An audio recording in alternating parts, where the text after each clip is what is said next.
큰 성공을 거둔 사람들에게는 공통점이 하나 있습니다. 그들은 모두 삶의 일정한 부분에서 불만을 품고 있었다는 것인데요. 만족할 줄 모르는 태도가 오히려 그들의 삶의 원동력이 되었습니다. 흔히 불만이라는 개념은 우리들에게 부정적으로 인식됩니다. 대부분의 부모님이 자녀를 교육할 때 작은 것에도 감사하고 만족하는 것이 옳다고 가르치기 때문이죠. 또 불만을 제시하는 사람은 사회화되지 않았다는 이미지를 가지게 됩니다. 특히 눈치를 많이 보는 대한민국에선 더 그렇죠. 좋은 게 좋은 거라는 융통성 있는 마인드를 사람들은 좋아합니다. 많은 사람들이 놓치고 있는 것은 불만이 바로 우리 인생의 훌륭한 연료가 된다는 것입니다. 오늘은 불만에 대해, 특히 불만이 너무 많거나 너무 적은 사람들이 참고하면 불만을 성장의 동력으로 사용하시게 될 특별한 원리에 대해서 말씀드리겠습니다. 당신의 인생의 불안을 평안으로, 김피스입니다. 대부분의 사람들은 이런 착각을 합니다. 바로 감사의 반대 개념을 불만족이라고 두는 것이죠. 하지만 이 말은 틀렸습니다. 왜냐하면 그 착각 그대로라면 감사와 만족이 같은 개념이어야 되기 때문입니다.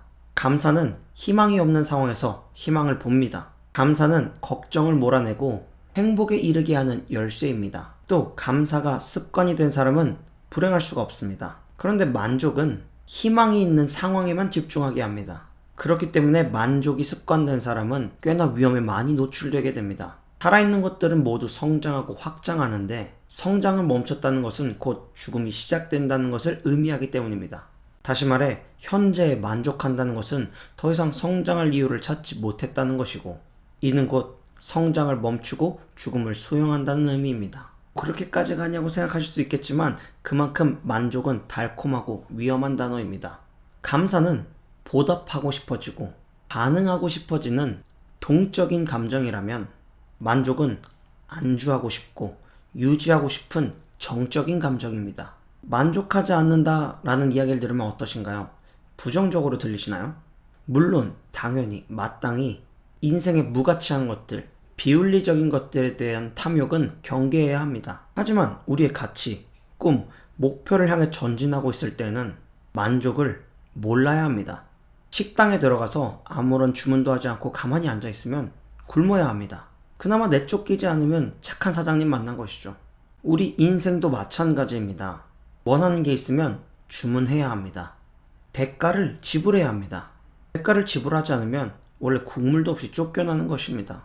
만족이라는 것은 대가를 지불하고 그 후에 나오게 되는 음식과 같은 것입니다.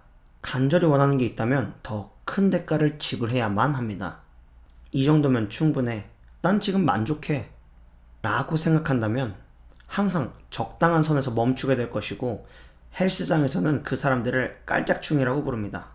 그런 사람들은 도무지 근육이 커질래야 커질 수가 없죠. 항상 현재에 만족하지 마시고 현재 감사해 보십시오. 그러면 한계를 넘을 수 있는 용기와 힘이 생겨나게 될 것입니다.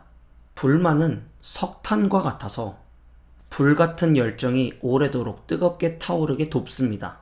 불만은 성장을 끊임없이 갈망하도록 해서 지속적인 자기개발을 이루고 끊임없이 목표를 달성해서 성취감이 가득한 인생을 만듭니다. 불만과 열정이라는 연료로 당신의 인생은 성공을 향해 달립니다. 그렇게 달리다 보면 자연스럽게 성장하게 되고 불만족할 상황들이 해소되게 됩니다. 그럴 때 잠시 만족이라는 정류장에 멈춰서게 되는데, 그곳이 종착역인가 착각하고 내려서 짐을 풀어버리면 절대 안 됩니다. 그곳은 떨어진 불만을 다시 충전해서 출발하기 위한 준비를 하는 경유지일 뿐입니다. 기억하십시오. 만족을 향해 달려가기를 멈추는 순간 당신은 녹슬기 시작할 것입니다. 성공한 기업가들은 Stay hungry to be free 라는 말을 즐겨 씁니다. 자유를 위해서는 배고파야 한다는 뜻이죠. 우리는 히딩크 선생님의 나는 아직도 배가 고프다 라는 말이 더 익숙하실 것입니다. 아무튼 이해하셨겠지만 불평불만을 입에 달고 다니는 사람이 되라는 소리가 아닙니다. 성공을 위해서 쉽게 만족하지 말고 불만을 연료로서 잘 이용하라고 말씀드리는 것입니다. 토끼와 거북이의 거북이처럼요. 오늘의 이 내용은 보도 셰퍼의 이기는 습관 중 29번째 습관을 참고해서 만들었습니다. 깜깜한 골목길이 무서운 것처럼 불안은 무지로부터 옵니다. 저는 여러분이 꼭 필요한 지식과 지혜를 얻어 인생의 평안을 누리시길 원해 오늘도 영상을 찍었습니다. 여기까지 들어주어 고맙습니다. 안녕. 아이고, 새로운 장비들이 생겼는데 참 어색하네요. 이거 쉽지 않습니다.